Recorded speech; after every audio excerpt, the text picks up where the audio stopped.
Hello बच्चों, Matthew में आप सभी का स्वागत है। आज हम शुरू करेंगे एनसीईआरटी बेस्ड क्लास 10th की कंप्लीट मैथमेटिक्स और धीरे धीरे स्टेप बाय स्टेप हम सभी यूनिट्स को कवर करेंगे। तो सबसे पहली यूनिट है वास्तविक संख्याएं। वास्तविक संख्याओं में सबसे पहले हमारे पास आता है यूक्लिड विभाजन प्रमेय। तो यूक्लिड विभाजन प्रमेय क्या होती है, इसके बारे में डिटेल में जानने से पहले हम देख लेते हैं यूक्लिड विभाजन और प्रमेय, इनका अलग अलग क्या मतलब है। सबसे पहले वर्ड आता है यूक्लिड। यूक्लिड क्या है? यूक्लिड यूनान या ग्रीक के एक महान गणितज्ञ हैं जिन्होंने सबसे पहले इस प्रमेय को परिभाषित किया था, इसीलिए इसे यूक्लिड विभाजन प्रमेय कहते हैं। मतलब यूनान के एक महान गणितज्ञ हुए थे, एक महान मैथमेटिशियन हुए थे जिन्होंने इस प्रमेय को परिभाषित किया, इसीलिए इसे यूक्लिड विभाजन प्रमेय कहते हैं। और दूसरे नंबर पे जो यूक्लिड हैं वो उन्हें ज्यामिति के पिता भी कहते हैं या फादर्स ऑफ ज्योमेट्री भी कहते हैं। क्योंकि इन्होंने ही सबसे पहले ज्यामिति की परिकल्पना दी थी। तो ज्यामिति के अंदर क्या क्या आता है? ज्यामिति में हमारा जैसे वर्ग हो गया, आयत हो गया, त्रिभुज हो गया, वृत्त हो गया, तो इन सभी की जो परिकल्पना है वो यूक्लिड ने दी थी, इसीलिए इसे ज्यामिति के पिता भी कहते हैं। ये जस्ट एक जनरल नॉलेज के लिए है कि कई बार हमसे जीके में भी ये क्वेश्चन पूछ लेते हैं कि ज्यामिति के पिता निम्न में से कौन है, तो उसमें 4 मैथमेटिशियन के नाम दिए होते हैं, तो उसमें से हमारा आंसर होगा यूक्लिड। तो यूक्लिड के बाद आता है विभाजन। विभाजन आप सभी जानते हैं, विभाजन का मतलब डिवाइड करना या भाग करना। डिवाइड करना या हिंदी में जिसे कहते हैं भाग करना। मतलब इस प्रमेय के अंदर, इस प्रमेय को जब भी हम यूज़ करेंगे तो हमारा मेन जो पर्पज़ रहेगा वो भाग करना रहेगा या डिवाइड करना रहेगा। तो डिवाइड का जो भी रूल होता है वो सारा इस प्रमेय से रिलेटेड होगा। उसके बाद आती है प्रमेय। प्रमेय किसे कहते हैं बच्चों?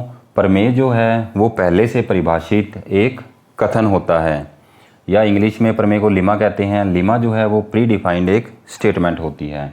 प्री डिफाइंड या पहले से परिभाषित कथन का मतलब कि इसके बारे में हमें पहले से पता होता है। मतलब वह कथन या वह स्टेटमेंट जिसके बारे में हमें पहले से पता है वो क्या है? प्रमेय है या लिमा है। उसके बाद इसका यूज़ कहाँ पे करते हैं? जो प्रमेय है, प्रमेय का यूज़ हम अन्य कथन की सत्यता की जांच करने के लिए करते हैं। अन्य कथन की सत्यता की जांच करने के लिए इसका क्या मतलब है? सबसे पहले जो प्रमेय है उसके अंदर जो स्टेटमेंट है, जो भी कथन है वो हमें पहले से पता है। इस कथन का यूज़ करते हुए हम किसी दूसरी स्टेटमेंट की सत्यता की जांच करने के लिए जो है प्रमेय का यूज़ करते हैं। प्री डिफाइंड स्टेटमेंट का जैसे अगर एग्जांपल है एक नॉर्मल, जैसे मुझे पता है 1 मीटर में 100 सेंटीमीटर होते हैं। अब ये चीज़ मुझे पहले से पता है। अगर हम बोलें कि ये एक प्रमेय है कि 1 मीटर में 100 सेंटीमीटर होते हैं, तो इसी को ध्यान में रखते हुए हम आगे अगर हमारे पास कोई कैलकुलेशन है तो वो सही है या नहीं है, उसकी सत्यता की जांच करने के लिए ही हम प्रमेय का यूज़ करते हैं। प्रमेय का मतलब हम शॉर्ट फॉर्म में बोल सकते हैं प्री डिफाइंड स्टेटमेंट। मतलब जो स्टेटमेंट हमें पहले से पता है, जैसे 1 मीटर में 100 सेंटीमीटर होते हैं, ये हमें पहले से पता है और इसी का यूज़ करते हुए हम जो है आगे स्टेप बाय स्टेप किसी कैलकुलेशन की या किसी कथन की, किसी दूसरे कथन की सत्यता की जांच करने के लिए हम इसका यूज़ करते हैं। तो अब देखते हैं यूक्लिड विभाजन प्रमेय क्या है। यूक्लिड विभाजन प्रमेय जब एक धनात्मक पूर्णांक a को, जब एक धनात्मक पूर्णांक मतलब पॉजिटिव इंटीजर, इसमें याद रखना हमें नेगेटिव इंटीजर नहीं लेने, सिर्फ पॉजिटिव इंटीजर लेने हैं। जब एक धनात्मक पूर्णांक a को किसी अन्य धनात्मक पूर्णांक b से, यहाँ पे ध्यान रखना जो सेकंड b है ये भी पॉजिटिव इंटीजर है, मतलब हमें प्लस वाली संख्याएं लेनी है, माइनस वाली संख्याएं नहीं लेनी।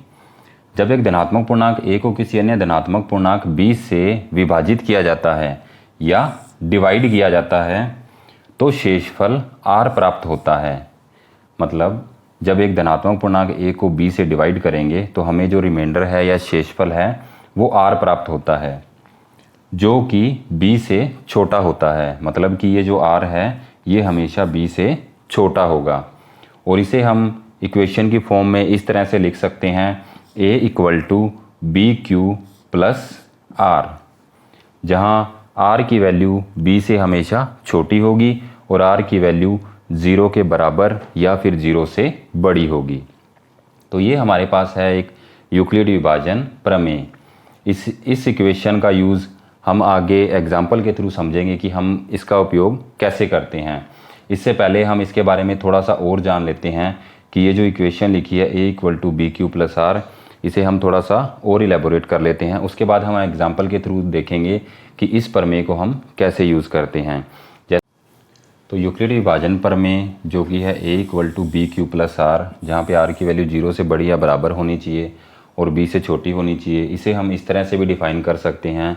जब हम डिवाइड करते हैं भाज्य इक्वल टू भाजक गुणा भागफल प्लस शेषफल, ये रूल जो हम डिवीज़र में यूज़ करते हैं उसी रूल का यूज़ करते हुए हम जो है यूक्लिड विभाजन प्रमेय को क्वेश्चन को सोल्व करेंगे।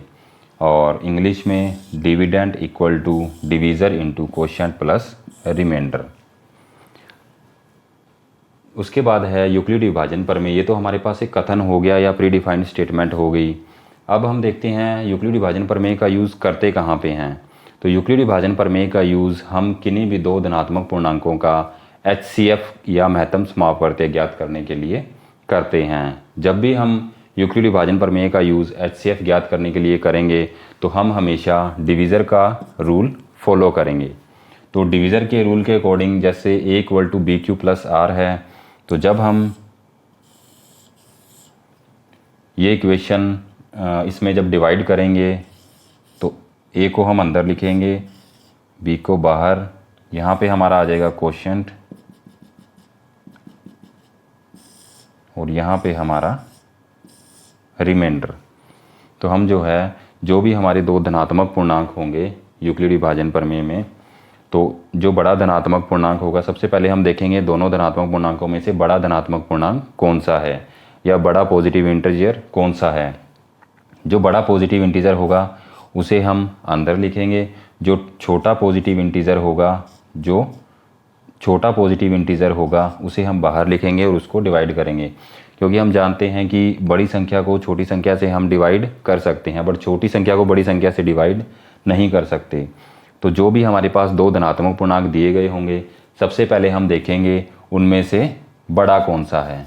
जो भी बड़ा धनात्मक पूर्णांक होगा उस धनात्मक पूर्णांक को हम डिवाइड करेंगे छोटे वाले से। तो जब छोटे वाले से डिवाइड करेंगे तो हमारे पास एक क्वोशिएंट आएगा और एक रिमाइंडर आएगा। ध्यान रखना, ये रिमाइंडर कभी भी b से बड़ा नहीं होना चाहिए, ये रिमाइंडर हमेशा b से छोटा होगा और ये रिमाइंडर 0 के इक्वल या 0 से बड़ा हो सकता है।